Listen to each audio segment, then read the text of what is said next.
અમુક મેસેજ આવે ને ત્યારે ધબકારા વધી જાય. એક ભાઈનો મેસેજ આવ્યો હતો કે ભાઈ હું નાનો માણસ છું, મને એક વ્યક્તિ સાથે 3 વર્ષથી પ્રેમ હતો.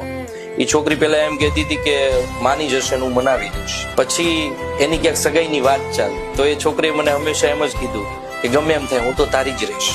એ છોકરીની સગાઈ થઈ ગઈ તો એ છોકરીએ એમ જ કીધું કે હું તો તારી જ રહીશ. એ છોકરીના લગ્ન થઈ ગયા, હજી એમ જ કહે છે હું તો તારી જ રહીશ.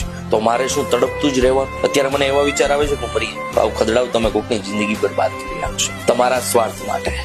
તમે કોઈને મૂકી નથી શકતા એના માટે, તમારે તમારી જિંદગી જીવવી છે એના માટે બીજા અનેકની જિંદગી શું કામ બરબાદ કરો છો? એ વ્યક્તિનો એનો પરિવાર છે ભાઈ. નો થતું હોય તો ના પાડી દો ને, હું તારી જ રહીશ ને આમ ને તેમ ને. એવા ધંધી ના કરવાની તમારે જરૂર ક્યાં છે? સીધું કહી દેવાનું નથી થાય એમ.